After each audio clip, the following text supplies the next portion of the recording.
Welcome to the Once and Future Authors podcast. I'm Stephanie, and I am so excited today to be joined by not just author Debbie De Louise, but award-winning author Debbie De Louise.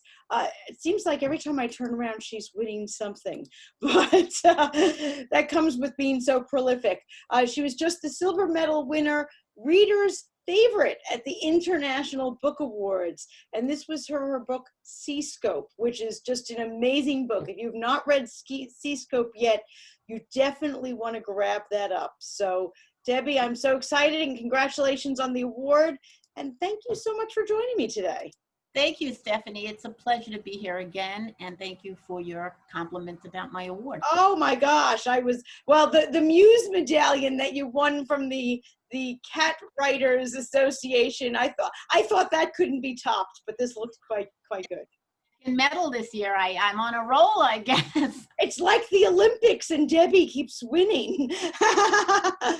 I think it's fabulous. And I'm so excited about our chat today because I had asked you on because every time I turn around, you release a new book, but you wanted to discuss some writing techniques too that I think are so helpful for other people regarding point of view and timeline, and so your books and all sorts of things. Thank you for joining us.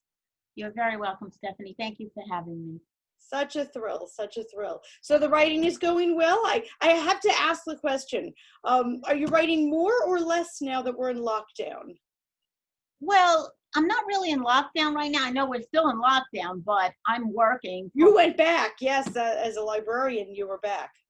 When we were in lockdown, when I wasn't working, I was not writing a lot, to tell you the truth. I spent my time organizing my writing, but I wasn't writing. I was organizing my files, and getting ideas, but not actually writing. Since I've been back at work, I've been writing a lot. So I'm writing more now. That's the answer. I'm writing more. Okay, I think that's fabulous. And everybody's different. Some people, they're best when they're busy. And I'm sure you're very busy right now. So. Find that you're more on a schedule. You're on your routine. You're in a routine. You're absolutely right. When you're not in that routine, sometimes it all kind of goes to hell in a handbasket. True. Well, welcome and congratulations on the awards and the new books that are coming out and all sorts of things. Thank you very much. So we were going to chat a little bit about point of view today, which I know you use beautifully in your books and all different ways. So lead us in. Okay, well, today there are different points of view. A point of view means that it's the way the story is told. Now, who is narrating the story? Whose eyes you see out of when you read the story, basically, what happens in the story, who's experiencing it, and how they're experiencing it. The main 2 points of view are first person, which is, I walk down the street. So it's the character, there's a character in the book, there's an illustration here by Reedsy that's very good that explains it. It does create more intimacy between the reader and the character because the character is experiencing everything and the reader is experiencing it through the character. And I'm going to read an example actually from 2 of my books that use first person. The first one is Memory Makers, which came out right before my new one, which came out, this came out in the summer. I think it came out in July or probably July. Anyway, in Memory Makers, the storyline is that we have Lauren Phelps is the main character, and she had a traumatic experience as a child. She was kidnapped with her sister when they were very young, and she escaped, but her sister was killed. Now, as this is 25 years later, she volunteers for an experiment of a new memory drug. It's a clinical trial. What she's hoping is that she will remember what happened. She wants to identify the man who killed her sister and, seek justice for what happened to them. So the book starts this way, and you can tell, the way you can tell which point of view you're using is just by starting the book. And this is chapter 1. I'm just going to read just a few lines from it for first person. I leaned back, closed my eyes against the blaring light of the jail cell-sized room, and tried to answer Dr. Murray's questions about that summer day 25 years ago. Concentrating on the images that flickered in my mind, I saw my 5-year-old sister and me in a sandbox, a faceless man entering our backyard. So as you see, this is an example of first person, because Lauren is saying, you know, I was in a sandbox with my sister. So you're seeing everything through her eyes. You don't know what the sister was thinking. You don't know what anyone else was thinking. The man who came and got, you don't know anything. You just know what she saw, what she knew at the time. So I have another book that also uses first person. And I'll come back to Memory Makers because I also use third person in it. And I'll explain how that technique can be used, because there are do's and don'ts for doing that switching of point of view. And I'm sure there are, because I'm sure there are people who do it accidentally without realizing they switched. Then it can be a problem, yes. My other book, Seascope, the award winner, I use first person also, and I also changed to third person. But let me read the beginning to show you the first person. And in this book, and I will also be talking about timeline, this book also changes timelines. So in the chapter 1, we start on Long Island in the present day. I was planning to leave even before I received my aunt's letter. The silence between Derek and I had grown too loud, too heavy. This invitation to visit my childhood home came at the perfect time. So as you see again, she's telling the story. The main character, Sarah Collins, is telling the story about how she received a letter from her aunt. And, you know, it came at a time when she was having difficulties in her marriage. So we get her view of what's going on. Okay, so we're reading and we see someone is using the word I a lot. I did this, I did that. It's first person. So now we'll go to third person and explain a little bit of that. And I have some books to also illustrate that. Do you have the graphic for third person? I do. I'm pulling it up right now. Thank you. Here we go. So third person limited means that it only reveals what one character in the story sees, thinks, and feels. It's not too different actually from first person. The difference is that in first person, the person, it was the narrator of the story is the character. Okay. In third person, there's a narrator, but telling the story through the character. So you would say, he did, she went, he went. That type of thing. He, she. There's no I's. It's usually he, she. So if it says I, it's first person. And if it says he, she, it's third person. Exactly. Terrific. Let me give you an example because, should I go back to, no, Memory Makers, I'm sorry. Memory Makers was first person only. That was always I. And then her flashbacks were also in first person, but we'll talk about timeline in a moment. Sure. Which slide do you have next? I think I was going to go back to, was I going to do Seascope again? We could do Seascope again. I'm all ready for you.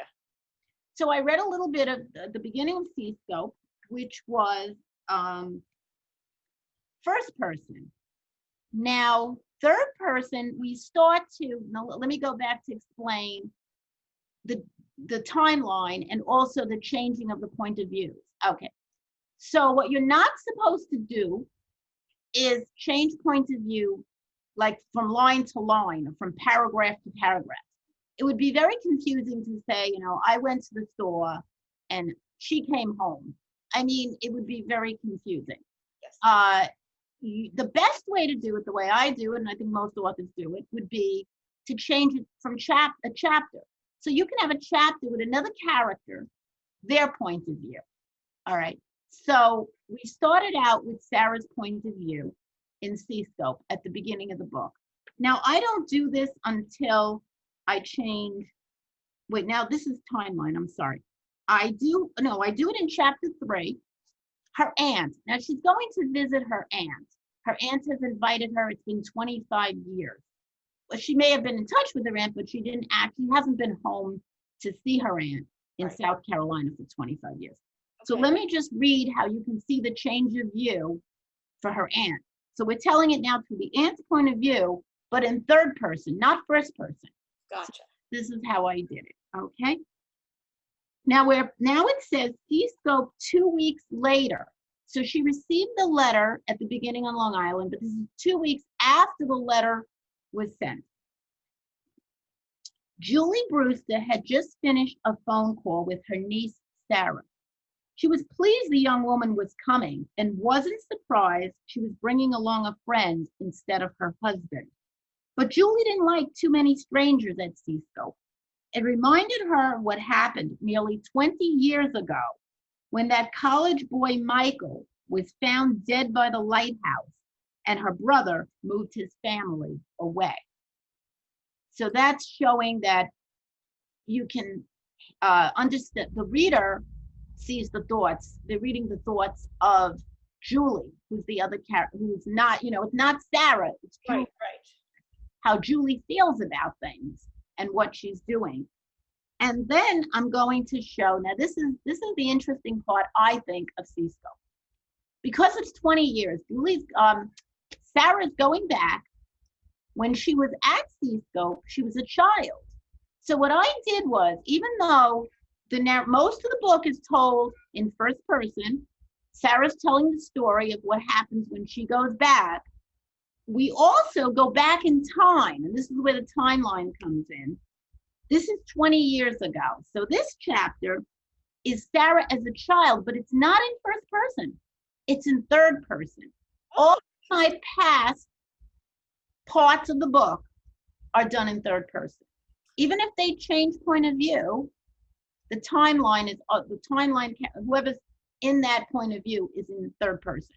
Gotcha. Okay. But throughout the rest of the book, Sarah's telling the story in first person when she's an adult. Right. So here's C-scope. I'll just read a little of this. Sure. Sarah was excited.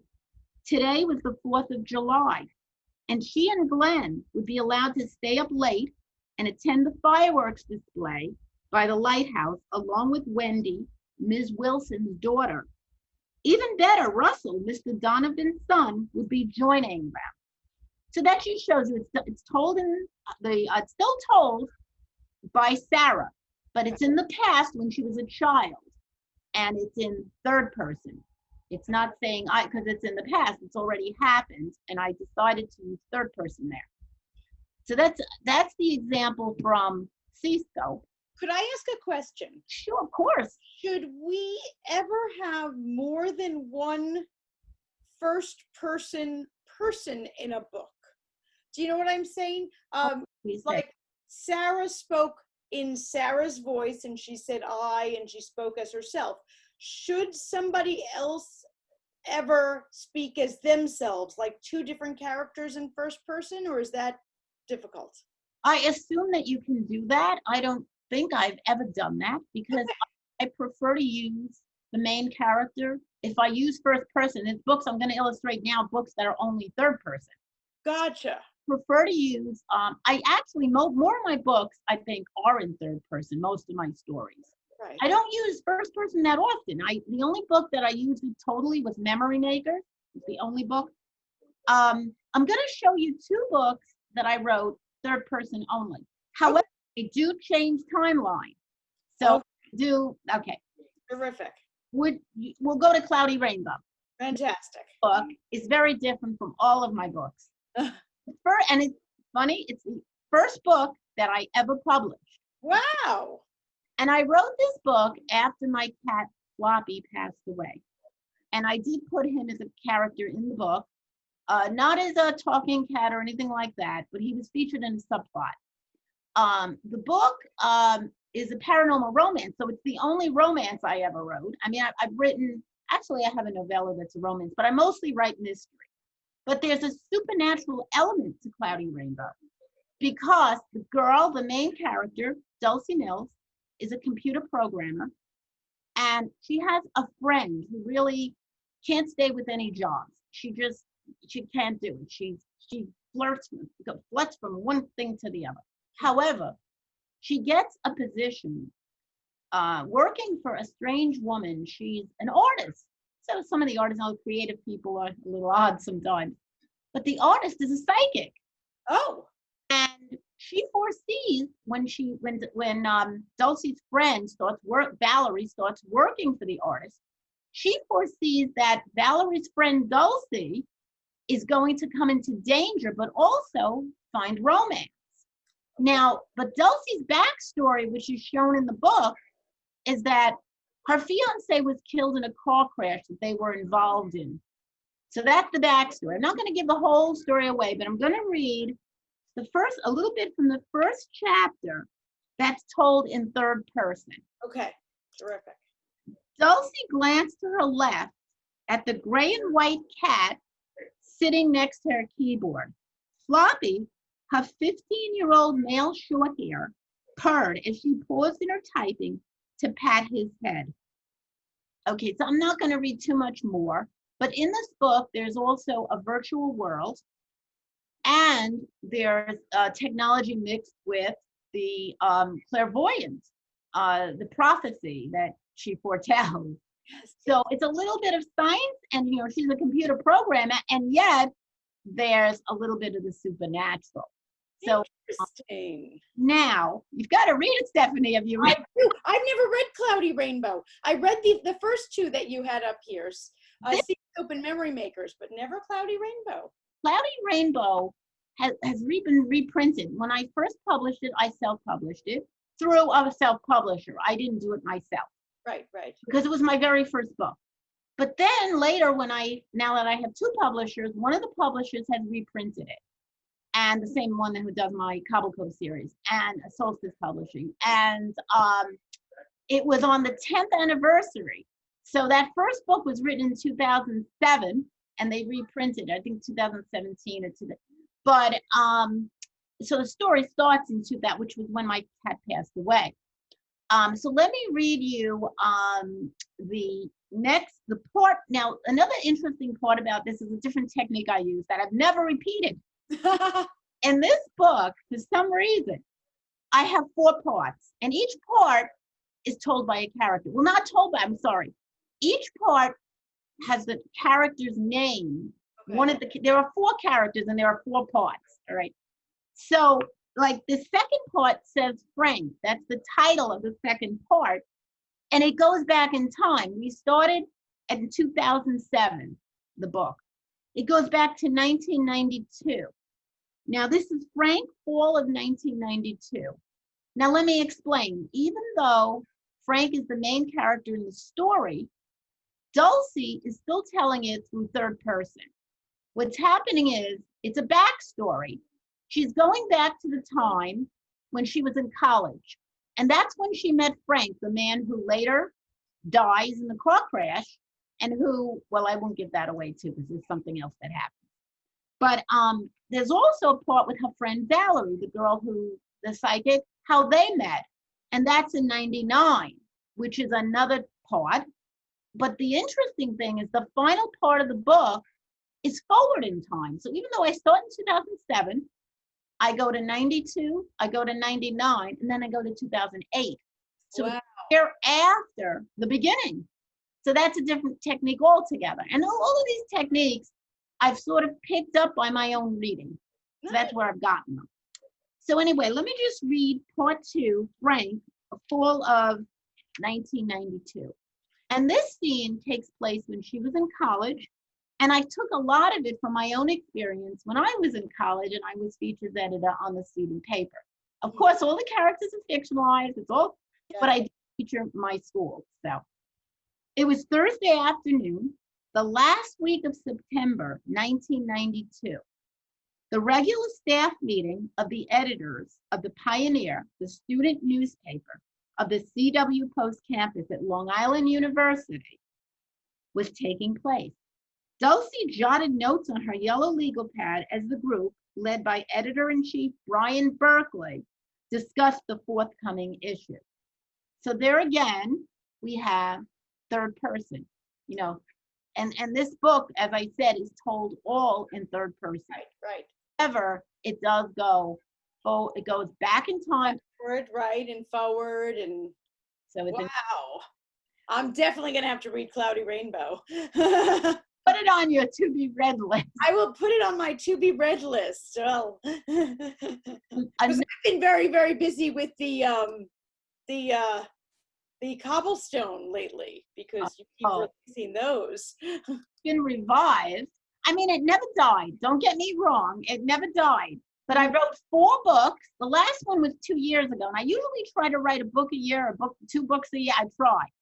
But I wrote short. I was involved in a lot of things. So I wrote some short ebook stories that are, you know, they're available. Yes. They're short stories, but they've made into ebooks. And they followed the 4th, which was Love on the Rocks. But now the 5th is out, yes, which actually follows the 4th, but also follows the 2 short stories. So the 5th is No Gravestone Unturned. Yeah.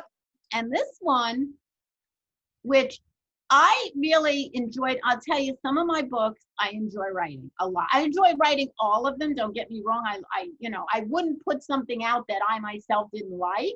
Right. I have favorites, just like you have kids, you have favorites. You can't help it.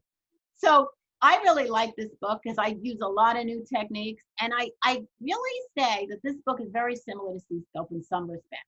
In the way I enjoyed writing Seascope, I had some backstory, went back in time.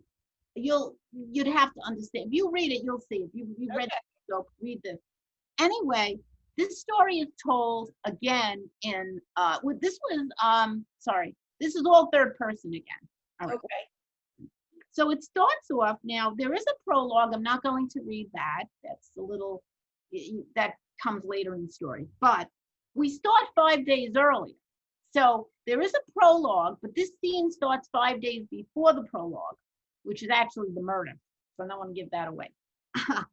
So now Alicia, the main character of the series, the librarian, who is now director, maybe I shouldn't have given that away, but people haven't read the 4th book, but she's now director of the library, all right?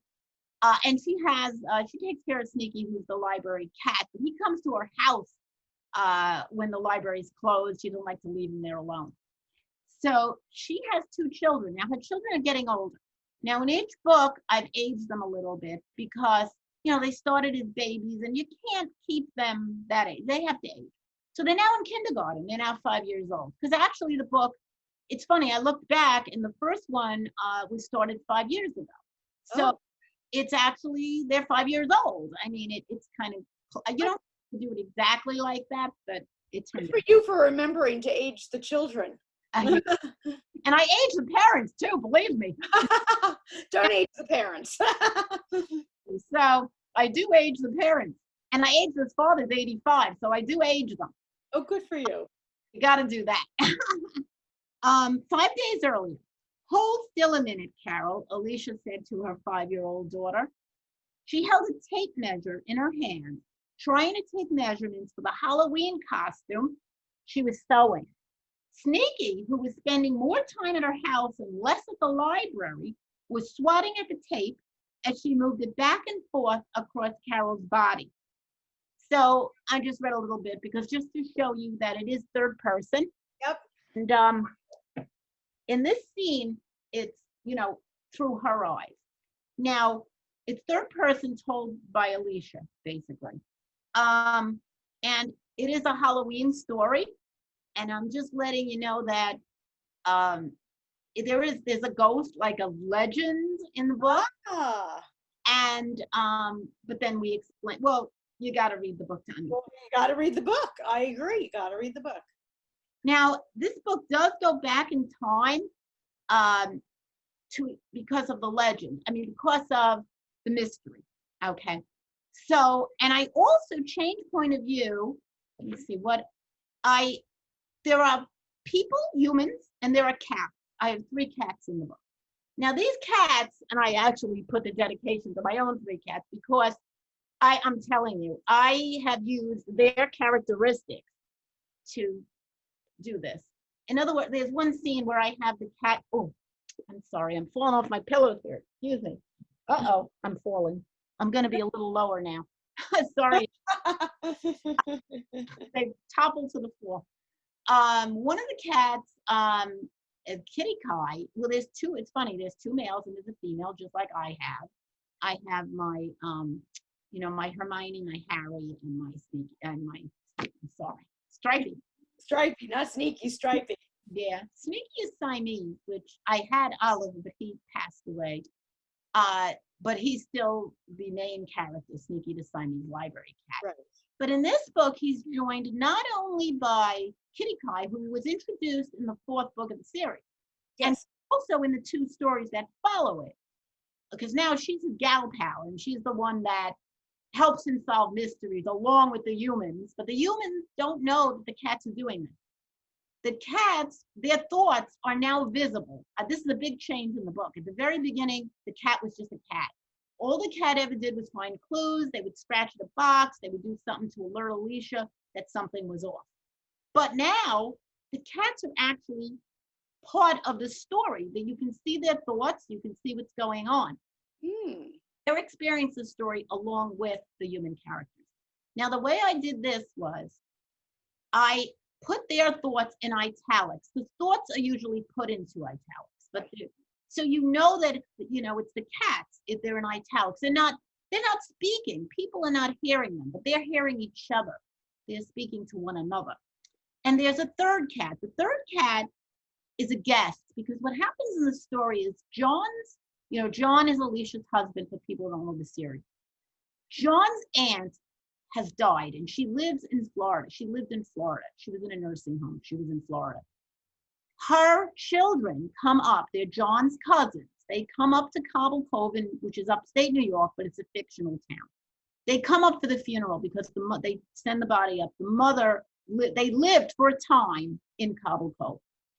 And that's how now what happens is there are 3 children. There's Suzanne and her 2 brothers. Now, Suzanne is the one who has the cat. She has Salem, the black cat, because the way I decided to put him in the series is I was looking for a cover. I wanted a cat in a cemetery, and the only ones I could find were black cats. And believe it or not, I decided to put a cat in, and I really like how it turned out, because he's the inn cat. And of course, when he first gets there, Kitty Kai lives at the inn. So she's a little angry at him being there. Yeah. Then we have Sneaky, who when he finds out that there's another male in his territory, he's not too happy. But they all become friends and they help with the murder. But let me read, I read the part with Alicia. This is a scene where the cats are interacting. Okay. After Alicia and her kids went inside, Kitty Kai said, "You stay where you are, Salem. I see what you did trying to charm that boy, but I know you're up to something." "What do you have against me, Kitty Kai? It's not me. It's not my fault my humans brought me with them. I would have rather stayed home and enjoyed the peace. My lady, I'm the only cat there, so I'd have the place to myself. My lady spoiled me. I'm so sick of her coddling. The guy isn't too fond of me. I know I wouldn't have had a home at all if it was up to him." And there's more to that scene, but I'm not gonna really go. But it just shows you how they're interacting. Yes. And do play a role with the murder. And I'm gonna now as far as the timeline is concerned. Yes. We go back to different times, and there's reasons for going back. Then there's 1928 is the earliest that we go. Oh wow, 1928. But this is a family secret that has gone down generations. And it starts in 1928 with when the body is found in the cemetery. It's the caretaker's son who's murdered. It's lying near the grave of Kurt McKinney, who is John's grandfather. His father is Mac, who's a main character in the book. So it's John's grandfather's grave, all right? Now, it goes back to 1928, when Kurt McKinney was a young man. He actually owned the inn. And this is interesting because, as we know, Alicia's friend Gilly and her husband, the sheriff, now live at the inn with her 3 boys when she moved from Long Island to Cobble Cove. So now this goes back to a history of the inn. So this is something that was addressed. I had to go back to my previous books. There were things that were addressed. Now, so we go back to this scene in 1928. It happens in chapter 12. I also have in the book 2 other years. I have 1964 and I have 1978. And then I do things like 5 days ago, 8 days ago, and so on. Now, when you do things like that, when you're going to 1964 or 5 days ago, well, put that in the chapter heading. Okay. Here, chapter 12, December 1928. And then you know who you are. And then again, it's told in third person. But it's not told by Alicia. Remember, Alicia wasn't alive in 1928. Oh, you're right. This is told by one of the characters, and it happens to be the wife, not the wife, I'm sorry, the girl who worked at the inn for Kurt and his wife Lydia. Her name is Rosalie. And she plays a very important part, but I'm not ruining the book. So Okay. I don't want to give spoilers. Nope, no spoilers. December 1928. Her legs ached. She'd been on her feet working all day at the inn and then was asked to stay to help at the Christmas party that Mr. McKinney and his wife were hosting for the guests and a few of their friends. A 6-foot decorated Christmas tree graced the tree stood lit in the entryway, while a red and green garland graced the stairway. People stood chatting. A few were swaying to the music provided by jazz tunes playing from a Victrola. So that it gives you a little bit of this scene and what happens there. And there's a reason why she's the character telling it, what's happening to her. Right. Okay, so you try to set the time. I had to do a little research, as you read this scene, to what they, and then we put bootlegging into it and other things that happened in the 20s. But it's just that one scene, and then we might go back to it later on, but it's just that one chapter. All right. So that's basically what I did with the timelines. And 64, there's another character who was at that time telling the story. But I think it's confusing because, like I said, I labeled the chapter and it all goes into the story. There's reasons for the chapter. It's backstory. Absolutely. It's up to the mystery. And then I have the explanation where, what happens, as it goes on. And it goes back to what happened in the past is affecting what happened, why the murder, what happened, who killed, why they were killed, and who killed them. So that's basic, and why, and the reason. A couple of things I'm hearing that are so important. Starting back with point of view, you can choose to have, let's say, your whole story in first person or third person, or you can change. But if you're going to change from first person to third person, make sure you're not changing every other line, but maybe one whole chapter being in first person and one in third person. Is that right? Yes, that's correct. It would be very confusing to change like in the middle, in the middle of a chapter.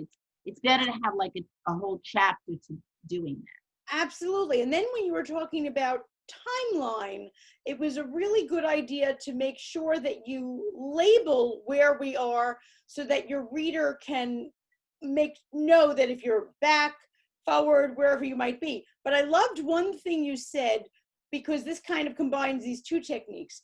You went backwards in the timeline, but then you were sure to make sure that the person who was narrating, the third person, was someone who was alive. And that was a very big problem. And I caught you saying that your narrator, shall we say, had been this one person, but if you're going to go back to 1922, they were not around.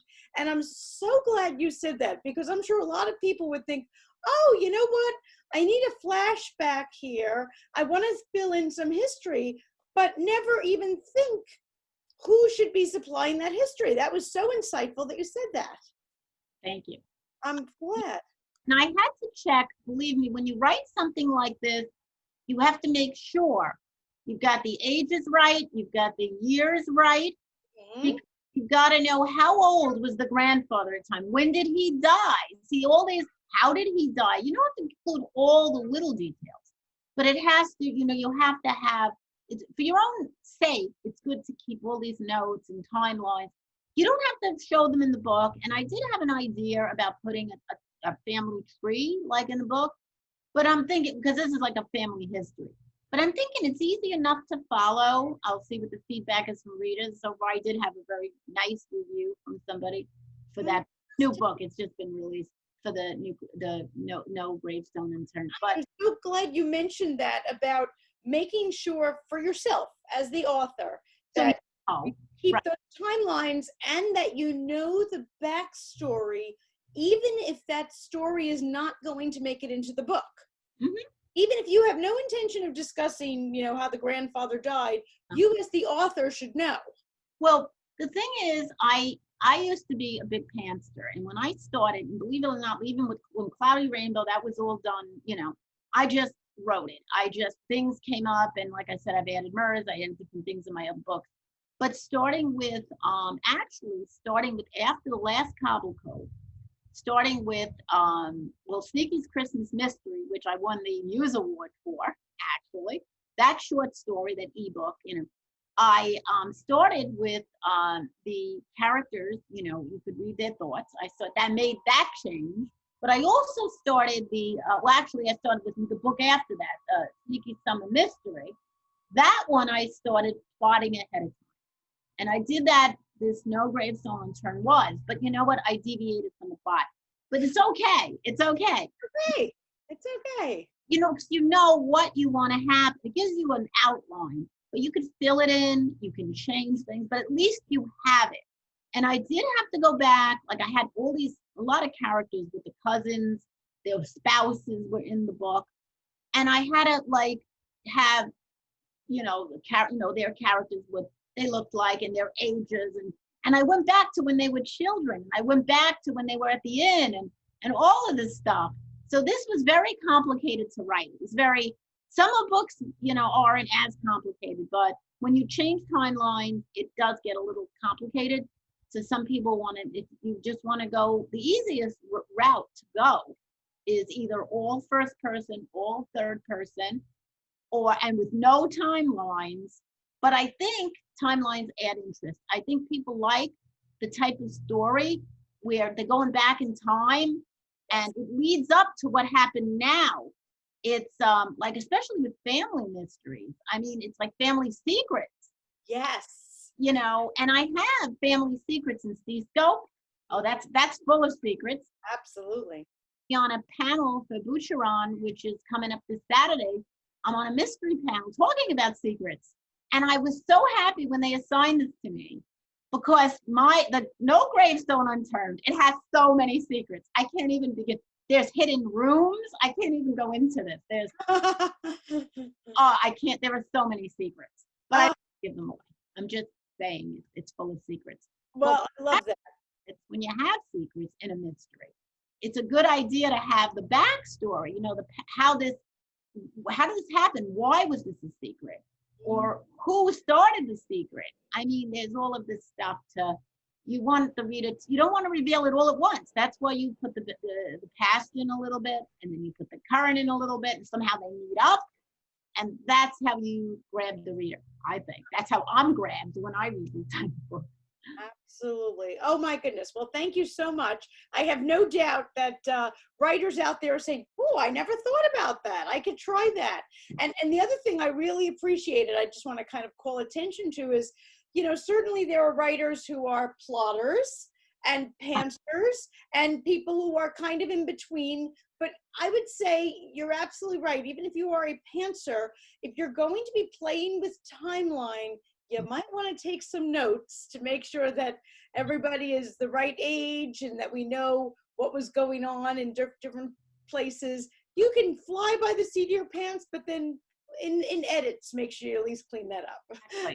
Right. Exactly. Well, fantastic. Thank you so much. Wow, this was informative. My head is spinning. The Cloudy Rainbow on your list.